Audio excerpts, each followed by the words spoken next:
దాసు రాకతో బయటపడ్డ సూరజ్ మాలిని కొడుకనే నిజం. అసలిదంతా ఎలా జరిగిందనేది వీడియోని స్కిప్ చేయకుండా చివరి వరకు చూడండి. కార్తీక దీపం అప్కమింగ్ ఎపిసోడ్స్లో ఏం జరగబోతుందో ముందుగా తెలుసుకోవాలి అనుకుంటే వీడియోని లైక్ చేసి ఛానల్ని సబ్స్క్రైబ్ చేసుకుని పక్కనే ఉన్న బెల్ సింబల్లో ఆల్ పై క్లిక్ చేయండి. జోష్న నిజ స్వరూపం శివనారాయణ తెలుసుకోవాలి అని మీరు కూడా కోరుకుంటే ఇంకా ఈ అవార్డు వచ్చిన తర్వాత ఇంట్లో సెలబ్రేషన్ అంతా జరిగిన తర్వాత సూరజ్ అయితే జోష్నతో మాట్లాడేసరికి నాకు నువ్వంటే ఇష్టం, నేను నిన్ను ప్రేమిస్తున్నాను, నేను నిన్ను పెళ్లి చేసుకుంటాను కానీ నువ్వంటే ఇష్టం లేదు అంటే నీకు సిగ్గనిపించట్లేదేంట్రా? పదే పదే నా వెనకాలే పడతావేంటి? నువ్వు నన్ను ప్రేమిస్తావు అని చెప్పలేదే, నేను నిన్ను ప్రేమిస్తున్నాను అని మాత్రమే చెప్తున్నాను, అది గుర్తుపెట్టుకో అని చెప్పనేసరికి సరే ఏదోలాగా ఏడు, నా కాలు చిటికిన వేలును కూడా నువ్వు టచ్ చేయలేవు అనేసరికి ఇంకా ఇంట్లోకి వచ్చిన తర్వాత అందరూ కూడా కేక్ కటింగ్ అంతా కూడా అయిపోయిన తర్వాత జోష్న పైకి వెళ్తాను అని చెప్పి వెళ్తూ ఉండగా అక్కడ ఫ్లవర్ వాజ్ పెట్టడం గుద్దుకోవడం, గబగబా తన కాలుని తన ఒడిలోకి తీసుకుని తన కర్చీఫ్ని బొటకన వేలికి మొత్తం కాలుకి కట్టడం అదంతా కూడా ఆలోచించుకుంటుంది. నా కాలు చిటికిన వేలు కూడా నువ్వు టచ్ చేయలేవు అని నేను అంటే ఏకంగా నా కాలు మొత్తాన్నే ముట్టుకున్నాడే వీడు మామూలోడు కాదు అని చెప్పి అనుకుంటూ జోష్న వెళ్ళిపోతుంది. ఇంకా కార్తీకు దీప ఇటు పారిజాతం ముగ్గురు కూడా మాట్లాడుకుంటారు. ఏంటి ఆలోచిస్తున్నావు అనగానే వాడు చాలా జాదుగాడ్రా సూరజ్ అనేసరికి సూరజ్ జాదుగాడని ఎందుకంటున్నావు పారు? ఏం చేశాడు సూరజ్? నిన్ను ఏం చేశాడా? జోష్న పడిపోయేలా చేశాడు కదా అని చెప్పి పారిజాతం అనగాని ఏం మాట్లాడుతున్నావు? జోష్న పడిపోయేలా సూరజ్ ఏం చేశాడు? సూరజ్ అటు తిరిగి ఏదో ఫోన్ చూసుకుంటూ జ్యూస్ తాగుతున్నాడు కదా. లేదురా, ఆ ఫ్లవర్ వాజ్ని పెట్టిందే వాడక్కడ ఫ్లవర్ వాజ్ పెట్టడం వల్లే జోష్న పడిపోయింది అని చెప్పేసరికి ఒక్కసారిగా దీప కార్తిక్ షాక్ అవుతారు. ఏంటి పారు ఏమంటున్నావు అని చెప్పాను కానీ నిజం రా అని చెప్పనేసరికి ఏంటి నేను నమ్మలేకపోతున్నాను అనగానే నువ్వు నమ్మకపోవడం నీ ఇష్టం, ఆ సూరజ్ గారిని మాత్రం ఎట్టి పరిస్థితుల్లోనూ అస్సలు నమ్మకూడదురా అని చెప్పి పారిజాతం కాస్త వెళ్ళిపోతుంది. ఏంటి బావా ఏంటిదంతా అని చెప్పాను కానీ పారిజాతం గారు అలా అంటున్నారేంటి అనేసరికి అదేమీ అయ్యుండదులే దీపా, పారు అలాగే ఎక్కువగా ఊహించుకుంటుంది. లేదు బావా లేదు, ఏదో జరుగుతుంది. సూరజు జోష్నను కాలు పట్టుకుని తనకేదో జరిగిందనగానే ఎంతెలా రియాక్ట్ అయ్యాడు. తన కాలు పట్టుకుని మరి కాలుకి అది ఎంత కర్చీఫ్ కట్టి పైకి తీసుకువెళ్ళనా అన్నట్టు ఎంతగానో టెన్షన్ పడిపోయాడు అని చెప్పనేసరికి అంటే ఏమంటున్నావు దీప? జోష్నని సూరజ్ ప్రేమిస్తున్నాడంటావా అని చెప్పాను కానీ ఏమో బావా నాకైతే క్లారిటీగా తెలీదు. వాళ్ళిద్దరూ అయితే ఎప్పటికప్పుడు మాట్లాడుకుంటూ ఉంటారు కానీ ఇద్దరికీ ఒక్క క్షణం పడదని మాత్రం క్లియర్గా తెలుస్తుంది. ఎప్పుడు చూసినా జోష్న కస్సుబుస్సుమంటూనే మాట్లాడుతుంది, సూరజ్ మాత్రం నార్మల్గా నవ్వుతూనే మాట్లాడతాడు అనేసరికి తెలుసుకుందాంలే దీప తెలుసుకుందాం.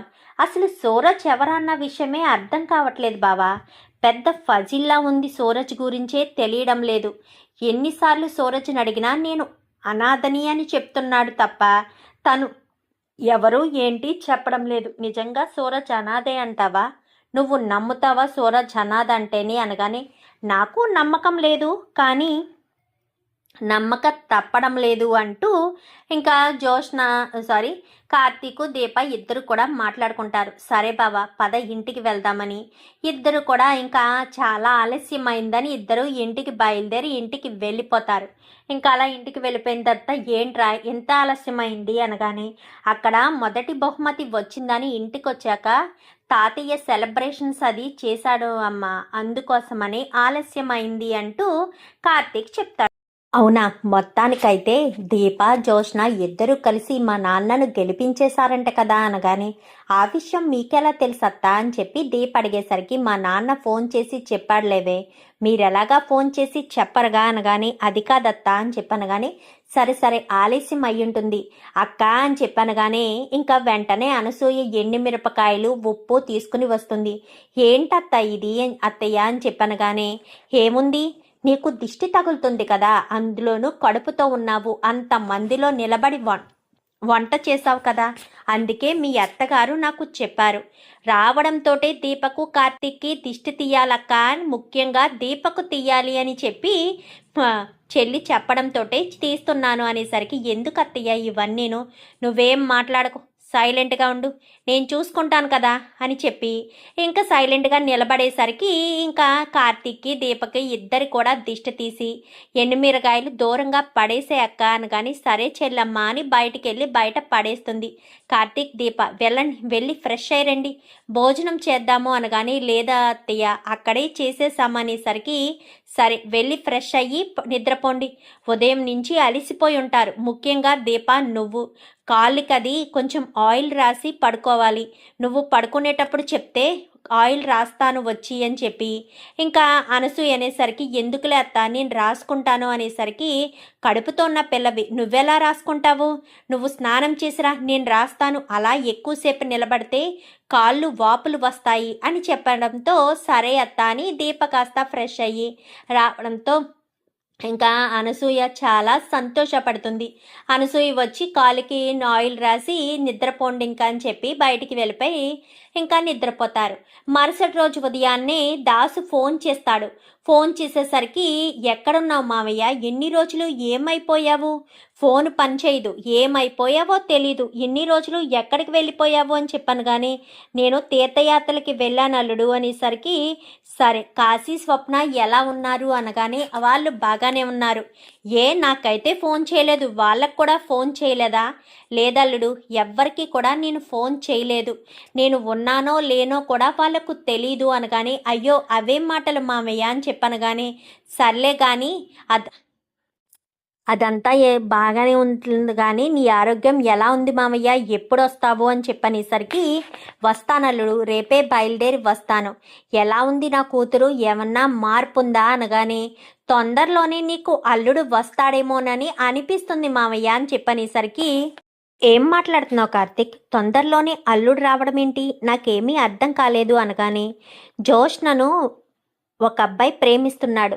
పైగా అతను ఎవరో కాదు, మన కంపెనీలోనే వర్క్ చేస్తున్నాడు, మన గెస్ట్ హౌస్లోనే ఉంటున్నాడు అనగానే, అవునా, సరే రేపు నేను సాయంత్రానికి వస్తాను, ఎల్లుండి ఉదయాన్నే ప్రసాదం తీసుకుని ఆ ఇంటికి వస్తాను, అతను ఎవరో నాకు చూపించు అనేసరికి, సరే సరే మామయ్య ఇప్పటికే చాలా ఆలస్యమైంది, ఇంకా మేము పడుకుంటాము అని చెప్పాను. కానీ సరే అని ఇంకా పడుకుంటారు. మరుసటి రోజు ఉదయాన్నే అందరూ కూడా ఎవరికి వాళ్ళ పనులుంటాయి కదా, ఆఫీస్కి వెళ్ళిపోతారు అందరూ కూడా.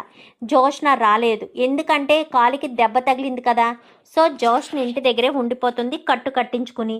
జోష్న అలా ఇంటి దగ్గరే ఉండిపోవడంతో సూరజ్కి జోష్న ప్లేస్ని అస్తమాను చూస్తూ ఉంటాడు. ఎందుకంటే సూరజ్ ప్లేసు జోష్న ప్లేసు ఎదురెదురు కావడంతో జోష్న లేకపోయేసరికి ఏదో దిగులుగా అనిపిస్తుంది. దీప, కార్తిక్ అది గమనిస్తారు. ఏంటి సూరజ్ చాలా డల్గా ఉన్నట్టున్నాడేంటి అనగానే, జోష్న రాలేదు కదా దీప, అందుకనే డల్గా ఉండుంటాడు అని చెప్పి ఇంకా కార్తీక్ అనేసరికి, ఏంటి బ్రదర్ ఏంటి, ఏమీ లేదు బ్రదర్ అని చెప్పాను. కానీ మరి ఎందుకు నువ్వు డల్గా ఉన్నావు అని చెప్పనేసరికి, ఏమీ లేదు బ్రదర్, కొంచెం మనసు ఏదో ఆందోళనగా ఉంది అనగానే, ఎందుకు, జోష్న రాలేనందుక అని చెప్పాను. కానీ అదేమీ లేదు బ్రదర్ అనేసరికి, నాకు అర్థమైందిలే బ్రదర్, జోష్నను నువ్వు ఇష్టపడుతున్నావు కదా, కానీ జోష్న నిన్ను ఇష్టపడదే అని చెప్పాను. కానీ అది అనేసరికి, నాకు తెలుసు బ్రదర్, జోష్న మెంటాలిటీ ఏంటో నాకు తెలుసు అని చెప్పనేసరికి, జోష్న ఇంకా నిన్నే ఇష్టపడుతుంది కదా బ్రదర్ అని చెప్పి సూరజ్ అంటాడు. అనేసరికి, తనైతే ఇష్టపడుతుంది, కానీ నాకు పెళ్ళయింది, నేను తనని ఎలా ఇష్టపడతాను, అసలు జోష్నను పెళ్లి చేసుకోవడం ఇష్టం లేకనే కదా నేను దీపని పెళ్లి చేసుకున్నాను అనేసరికి, ఎందుకు బ్రదర్ జోష్నను ఎందుకు పెళ్లి చేసుకోవడం ఇష్టం లేదు అనగానే, నువ్వు అందరు ఆడపిల్లల్ని ఉన్నట్టు జోష్న ఉందా అని చెప్పాను. కానీ లేదు బ్రదర్, తను కొంచెం డిఫరెంట్ అనగానే, ఎందుకో చిన్నప్పటి నుంచి తనని నేను ఒక మరదలుగా చూసానే తప్ప భార్యగా ఏ రోజు నేను చూడలేదు. ఇంట్లో వాళ్ళంతా కూడా అనుకున్నారు, కానీ నా మనసుకు మాత్రం జోష్నను ఒక మరదల్ని చూసినట్టే చూశాను, కాబోయే భార్యలా నేను ఏ రోజు చూడలేదు అంటూ కార్తీక్ చెప్పేసేసరికి, అంటే అది మీ లోపం కాదన్నమాట, చూసే వాళ్ళ లోపమే అన్నమాట అని చెప్పాను. కానీ అవును బ్రదర్, అయినా నాకు జోష్న్ అంటే ముందు నుంచి మరదలుగా ఒపీనియన్ ఉందంతే. భార్యని చేసుకోవాలని అనుకోలేదు. పైగా తనతో ఎన్నిసార్లు ఇంట్లో వాళ్ళు బలవంతంగా చెయ్యాలని ప్రయత్నించినా ఎప్పుడు కూడా సెట్ కాలేదు అని చెప్పి కార్తీక్ అయితే చెప్తాడు. సరే బ్రదర్ అని చెప్పి ఇద్దరు కూడా చాలాసేపు అలా మాట్లాడుకున్న తర్వాత దీప కార్తీక్ని పిలవడంతో, ఏంటి బావా, ఏంటి అంతసేపు ఏం మాట్లాడుతున్నావు అని చెప్పనేసరికి, ఏం మాట్లాడడం, జోష్న రాలేదని అడిగిందంట.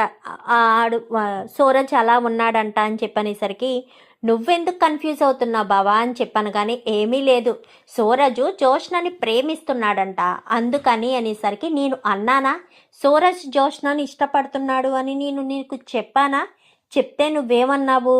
ఏం కాదు, ఏమీ లేదు అన్నావు. ఇప్పుడు చూడు, జోష్నను సూరజ్ ఇష్టపడుతున్నాడు, అందుకే జోష్న రాకపోవడంతో సూరజు బాధపడుతున్నాడు అనగానే, అయినా వీళ్ళిద్దరికీ పెళ్ళి అవుతుందంటావా బావా అని చెప్పనగానే, నాకు డౌటే.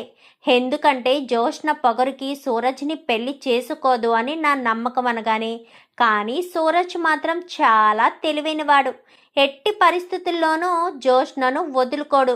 ఏదైనా సరే, తిమ్మిని బమ్మిని చేసైనా సరే జోష్నను సూరజ్ పెళ్లి చేసుకుంటాడు అని చెప్పి ఇంకా కార్తీక్ దీప ఇద్దరు మాట్లాడుకుంటారు. ఇంకా ఇది ఎలా ఉంటే దాసు సరాసరి శ్రీధర్ వాళ్ళ ఇంటికి వచ్చేస్తాడు. శ్రీధరు యుఎస్ వెళ్ళాడు కదా ఆపరేషన్ పర్పస్ కోసం.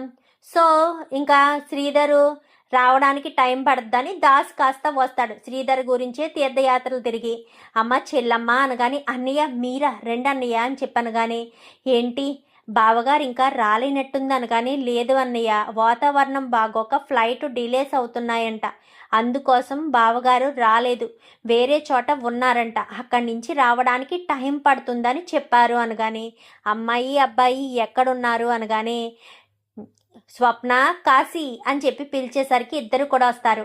నాన్న ఎక్కడికి వెళ్ళిపోయావు నాన్న, ఫోన్ పనిచేయదు, ఏమీ పనిచేయదు, ఎక్కడికి వెళ్ళిపోయావు అనగానే, మా బావకి బాగోలేదు కదా, అందుకే తీర్థయాత్రలకి వెళ్ళాను, బావ రాగానే కంకణం బావకి కట్టాలి, ఇంకా ఏ ప్రమాదం ఉండదు బావకి అని చెప్పనేసరికి ఈలోపు ఫోన్ చేస్తాడు. ఫోన్ చేసేసరికి నేను ఫ్లైట్ ఎక్కాను వచ్చేస్తున్నాను అని చెప్పి ఫోన్ చేయడంతో, పోనీలే వచ్చేయండి, తొందరగా వచ్చేయండి అని కావేరి చెప్తుంది. అంతా కూడా చాలా సంతోషంగా ఉంటారు. రండి మామయ్య కూర్చోండి, మామయ్య గారు కాఫీ తీసుకొస్తాను ఉండండి అని చెప్పి వెంటనే స్వప్న లోపలికి వెళ్ళి కాఫీ తీసుకు వస్తుంది. ఈలోపు పక్కన కూర్చుంటాడు కాశీ. ఎలా ఉంది నాన్న, ఆరోగ్యం బాగుందనగానే, మీ కాపురం ఎలా ఉంది నాన్న, మళ్ళీ స్వప్నను బాధ పెడుతున్నావా అనగానే, లేదు మావయ్య, చాలా బాగా చూసుకుంటున్నారు, కష్టపడి పని చేసుకుంటున్నారు, ఎలాంటి మోసాలు ఏమీ చేయడం లేదు, చాలా జాగ్రత్తగా చూసుకుంటున్నారు అని చెప్పనేసరికి, ఎప్పటికీ అలాగే ఉండాలమ్మా. స్వప్న చెప్పేసరికి, అవునమ్మా, ఎప్పటికీ మీరు ఇలానే సంతోషంగా ఉండాలి, మాకున్నది ఎవరు, మీరే కదా, మీరు సంతోషంగానే ఉంటే మంచిది. కార్తీకు దీప ఎలాగా హ్యాపీగా ఉన్నారు, పైగా దీప కడుపుతో ఉంది, నువ్వు కూడా ఒక శుభవార్తను చెప్పావే అనుకో, అంతకు మించిన సంతోషం మాకే ఉంటుంది అని చెప్పి మాట్లాడుతూ ఉండగానే స్వప్నకు వామిటింగ్ వచ్చేటట్టు ఉండేసరికి గబగబా వంటగది వైపు పరుగులు పెడుతుంది. ఏమైంది ఏమైంది స్వప్న అనుకుంటూ వెనకాలే కావేరి వెళ్తుంది. వామిటింగ్స్ అవుతూ ఉన్నాయని అలాగే వాంతులు చేసుకుంటూనే కావేరి మీద జారపడిపోతుంది స్వప్న. అలా పడిపోయేసరికి ఇంకా స్వప్న, అమ్మ స్వప్న అనగాని, ఏమైంది అత్తయ్య, ఏం జరిగింది అనగానే, స్వప్నను తీసుకొచ్చి సోఫాలో పడుకోబెట్టు కాశీ అనేసరికి స్వప్నని ఎత్తుకుని తీసుకొచ్చి సోఫాలో పడుకోబెడతాడు. పడుకోబెట్టేసరికి ఏమైంది అమ్మా అని చెప్పాను. కానీ అదే అర్థం కావట్లేదు అన్నయ్య, సడన్గా వాంతులు చేసుకుని కళ్ళు తిరిగి పడిపోయింది, వెంటనే డాక్టర్కి ఫోన్ చేస్తానుండండి అత్తయ్య అని డాక్టర్కి ఫోన్ చేసేసరికి డాక్టర్ అమ్మ కాస్త వస్తుంది. ఏమైంది అనగానే, ఏమో తెలీదు డాక్టర్, సడన్గా వామిటింగ్స్ అయ్యాయి, కళ్ళు తిరిగి పడిపోయింది, ఎంత స్పృహలోకి తీసుకురావాలని చూసినా స్పృహలోకి రావడం లేదు అంటూ మాట్లాడేసరికి వెంటనే డాక్టరు ఒక గ్లాస్ నీళ్ళు తెచ్చిపెట్టండి అనేసరికి గ్లాస్తో నీళ్ళు తీసుకొచ్చి రావడంతో ఇంకా డాక్టర్ ఒక ఇంజెక్షన్ చేసి తనని చూసిన తర్వాత తను ప్రెగ్నెంట్ అని చెప్పాను. కానీ ఒక్కసారిగా అంతా చాలా సంతోషపడిపోతారు. చాలా థ్యాంక్స్ డాక్టర్ అని చెప్పనేసరికి నాకెందుకు థ్యాంక్స్ చెప్తున్నారు? నా బాధ్యత నేను నెరవేర్చాను. ఇప్పుడు ఇంజెక్షన్ చేశాను, తనకి ఏం కాదు, ఒక 10 నిమిషాల్లో స్పృహలోకి వస్తుంది. వీలు చూసుకొని కాశీ హాస్పిటల్కి తీసుకురా, స్కానింగ్ అది చేసి మెడిసిన్ అది రాసిస్తాను అనగాని, సరే డాక్టర్ అనేసరికి, ఆలస్యం చెయ్యకండి అనగాని, ఓకే డాక్టర్ అని చెప్పి కాశీ పంపించేస్తాడు.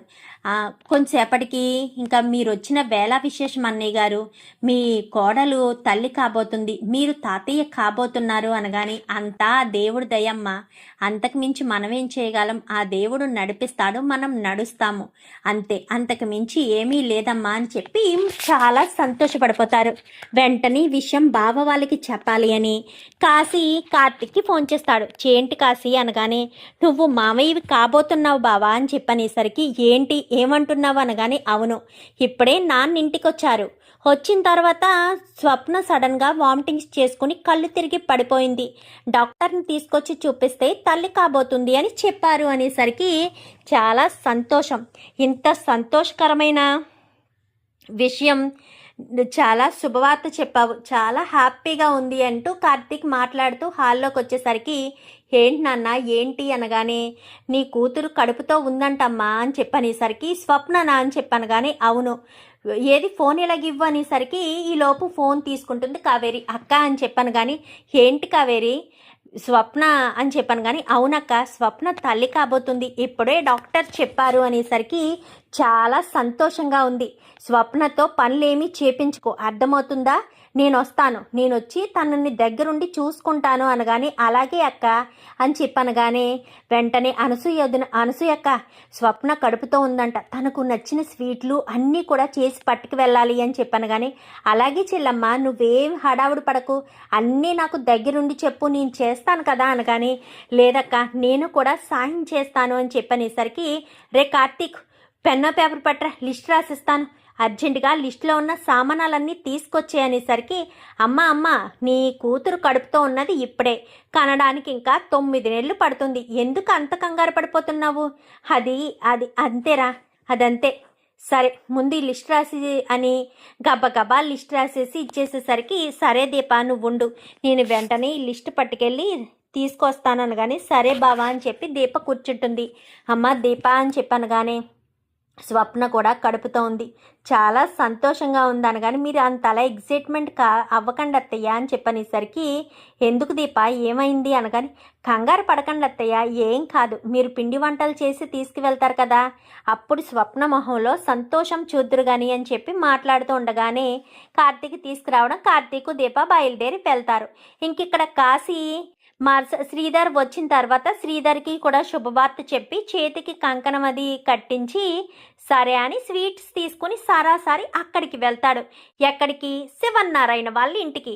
అప్పటికే కార్తీక్ దీప శివన్నారాయణ వాళ్ళ ఇంట్లోనే ఉంటాడు. దాసు వచ్చేసరికి ఫోన్ చేస్తాడు. ఫోన్ చేయడంతో, కార్తీక్ ఎక్కడున్నావు అనగానే, నేను లోపలే ఉన్నాను మామయ్య అని చెప్పనేసరికి, సరే అని ఇంకా దాసు కాస్త రావడంతో, దాసు ఎప్పుడొచ్చావు రారా అంటూ ఇంకా శివన్నారాయణ పిలుస్తాడు. ఇప్పుడే వచ్చానయ్యా, స్వీట్ తీసుకోండి అనగాని, ఏంటి దాసు ఏంటి స్పెషల్ ఏంటి అనగాని, స్వప్న తల్లి కాబోతుంది అనేసరికి సంతోషపడిపోతుంది. ఏంట్రా ఏమంటున్నావు అనగాని, అవునమ్మా స్వప్న తల్లి కాబోతుంది అని చెప్పాను కానీ, ఇన్ని రోజులు ఎక్కడికి వెళ్ళిపోయేవరా అని చెప్పనేసరికి, నేను తీర్థయాత్రలకి వెళ్ళాను, శ్రీధర్ బాబు కూడా రాత్రే వచ్చాడు అనగాని, శ్రీధర్ ఇంటికి వచ్చేసాడా? శ్రీధర్ని చూడడానికి వెళ్ళాలరా కార్తీక్ అనేసరికి, సరే ముందు కూర్చో పారిజాతం, వెళ్ళి నీ కొడుక్కి నీ మెడకి ఇది అయ్యింది కదా, సరే అమ్మ దీపా అని చెప్పనేసరికి, నేను వెళ్ళి తీసుకొస్తాను మావయ్య అని ఇంకా సుమిత్ర కాస్త వెళ్ళి కాఫీ పెట్టి తీసుకొస్తుంది. కాఫీ పెట్టి తీసుకొచ్చేసరికి, స్వీట్స్ తీసుకోండి అని అందరికీ స్వీట్లు ఇచ్చి, అలా స్వీటు ఇస్తూ ఉండగానే జోష్న కూడా పైనుంచి రావడంతో కాలికి దెబ్బ తగిలింటుంది. ఏమైంది జోష్న అని చెప్పాను కానీ, చిన్న దెబ్బ తగిలింది అంతే అనేసరికి, స్వీట్ తీసుకొనేసరికి, ఏంటి విశేషం అని చెప్పాను కానీ, స్వప్న తల్లి కాబోతుంది అనేసరికి, అవునా అని చెప్పి స్వీట్ తీసుకుంటుంది. సార్ అనుకుంటూ పిలుచుకుంటూ సూరజ్ వస్తాడు. సూరజ్ రావడంతో ఒక్కసారిగా రా సూరజ్ రా అని చెప్పనేసరికి సూరజ్ ముందుకొస్తూ ఉంటాడు. దాసు స్వీట్లు ఇచ్చి ఇలా వెనక్కి తిరగడంతో సూరజ్ని చూసి ఒక్కసారిగా షాక్ అయిపోయి, ఇంకా అది ఉంటుంది కదా స్వీట్ బాక్స్ కింద పడేస్తాడు. ఏమైంది దాసు, ఏం జరిగింది అనగాని, ఇతనేంటి ఇక్కడ ఉన్నాడు అని చెప్పనేసరికి, ఈ అబ్బాయి నీకు తెలుసా మామయ్య అని చెప్పాను. కానీ ఇతను తెలియకపోవడం ఏంటి? మాలిని కొడుకు కదా, దక్షిణామూర్తి గారి మనవడు కదా. అయినా దక్షిణామూర్తి గారు ఇంటికి పడదు కదా. ఆయనకి మీ తాతయ్య గారికి గొడవలు జరుగుతున్నాయి కదా, మరి తను ఇక్కడ ఉండడం ఏంటి అని చెప్పాను. కానీ ఒక్కసారిగా షాక్ అయిపోతాడు ఇంకా సూరజ్. వీళ్ళంతా కూడా ఏం మాట్లాడుతున్నావు దాసు అనగానే, అవునయ్యా తను దక్షిణామూర్తి గారి మనవడే, మాలిని గారి కొడుకు అని చెప్పనేసరికి, ఆ విషయం నీకెలా తెలుసు అనగానే, నాకు తెలియపోవడం ఏంటయ్యా, నాకు తెలుసు అని చెప్పనేసరికి ఒక్కసారిగా ఇంకా శివన్నారాయణ చాలా కోపంతో ఇంకా సూరజ్ కాలర్ పట్టుకుంటాడు. చెప్పు సూరజ్, తను చెప్పేది నిజమేనా? నువ్వు మాలిని కొడుకువేనా అని చెప్పాను. కానీ అవును, నేను మాలిని కొడుకునే, దక్షిణామూర్తి గారి మనవడని అని చెప్పి అప్పుడు సూరజ్ బయట పెడతాడు. బయట పెట్టేసరికి ఒక్కసారిగా శివన్నారాయణ షాక్ అయిపోతాడు. మరి ఇన్ని రోజులు అబద్ధం ఎందుకు చెప్పావు, మోసం ఎందుకు చేశావు అనగాని, ఈ రెండు కుటుంబాలని కలపాలన్న ఉద్దేశంతోనే నేను అబద్ధం చెప్పినా, మోసం చేసిన, అంతే తప్ప అంతకు మించి నేను ఏమీ తప్పు చెయ్యలేదు, ఎవరిని మోసమో చేయలేదు. మీరు నన్ను ఎందుకు తప్పుగా అర్థం చేసుకుంటున్నారు, ఎందుకు మీరు నన్ను తప్పుగా ఆలోచిస్తున్నారు అని చెప్పనేసరికి, తప్పుగా ఏంటి, రెండు కుటుంబాలను కలపమని ఎవరు చెప్పారు? మేం చెప్పామా రెండు కుటుంబాలని కలపాలని? కలపవలసిన అవసరం నీకేంటి, కలపవలసిన బాధ్యత నీకేంటి అనగానే, మా తాత మిమ్మల్ని మీ నుంచి దూరమైనందుకు ఎంత బాధపడుతున్నాడో, ఎంత వేదన చెందుతున్నాడో నాకు మాత్రమే తెలుసు. అది మీకు ఎలా చెప్పాలి, ఎలా చెప్తే మీకు అర్థమవుతుంది, అది మీకు అర్థం కాదా అని చెప్పనేసరికి, ఏం మాట్లాడుతున్నావురా, ఏం మాట్లాడుతున్నావు నువ్వు, నీకేం సంబంధం అనగాని, నాకు కాకపోతే ఎవరికి సంబంధం ఉంటుంది? మా తాత బాధను తీర్చాల్సిన బాధ్యత నాకే ఉంది. మా తాత బాధపడుతూ ఉంటే నేను చూస్తూ ఎలా ఊరుకుంటాను? అందుకే మా తాత బాధను నేను తీర్చాలి అనుకున్నాను, అందుకే అలా చేశాను అంటూ మాట్లాడేసరికి ఇంకా ఏం మాట్లాడాలో అర్థం కాక ఇంకా శివన్నారాయణ అయితే, ఒక్క క్షణం కూడా నువ్వు నా ఇంట్లో నా కళ్ళ ముందు ఉండడానికి వీల్లేదురా, తక్షణమే నా ఇంటి నుంచి బయటికి నడవరా. నేను ఆ రోజు నీ మీద అనుమానం కలిగే దక్షిణామూర్తి ముందు మీరు నన్ను కొట్టినా నేను సైలెంట్గా ఊరుకున్నాను అనేసరికి, ఆ దక్షిణామూర్తి కూడా నన్ను మోసం చేశాడు, నువ్వు మోసం చేశావు, వాడిలో ప్రవహించే రక్తమే కదా నీలో కూడా ప్రవహిస్తూ ఉంది అంటూ ఇంక శివన్నారాయణ మళ్ళీ చెంప పగలగొట్టి, ఒక్క క్షణం కూడా నువ్వు నా కళ్ళ ముందు ఉండడానికి వీల్లేదు, తక్షణమే నువ్వు నా ఇంటి నుంచి బయటికి పోరా అంటూ ఇంకా శివన్నారాయణ చాలా కోపంతో మాట్లాడేసరికి ఇంకా ఏం మాట్లాడాలో కూడా అర్థం కాదు సూరజ్కైతే. ఇంకా కార్తీకు దీప అలా స్టన్ అయిపోయి ఉండిపోతారు. ఎందుకంటే ఇన్ని రోజులు ఏ నిజమైతే బయట పడదు వీళ్ళు తెలుసుకోవాలనుకున్నారో అదే నిజం దాసు రాకతో బయట పడేసరికి ఇదంతా నిజమా? అయితే ఇన్ని రోజులు మనం ఎన్నిసార్లు అడిగినా సూరజ్ మనకు అబద్ధమే చెప్పుకొచ్చాడు. మోసం చెయ్యాలని అనుకున్నాడా? నిజంగానే రెండు కుటుంబాలు ఒకటవ్వాలనుకున్నాడా? మోసం చేసి ఏం సాధిస్తాడు? రెండు కుటుంబాలు ఒకటవ్వడం కోసమే జోష్నను ప్రేమిస్తున్నాడేమో, జోష్నను పెళ్లి చేసుకుంటే రెండు కుటుంబాలు ఏకమవుతాయి అని అనుకున్నాడేమో, అందుకే జోష్నను ఇష్టపడుతున్నాడేమో బావా. అయినా సరే దాసు మామయ్య చెప్పకుండా ఉండాల్సింది, మనకైనా చెప్పాల్సింది అనేసరికి మామయ్య కంగారులో చెప్పేసి ఉంటాడు, లేదంటే మామయ్య చెప్పేవాడు కాదు కదా.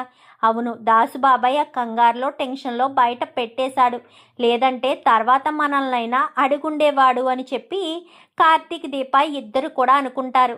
మొత్తానికైతే దాసు రావడంతో సూరజే మాలిని కొడుకన్న విషయం బయట పడిపోతుంది.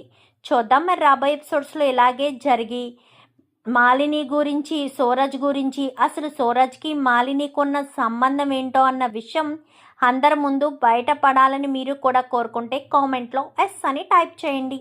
Thank you for watching.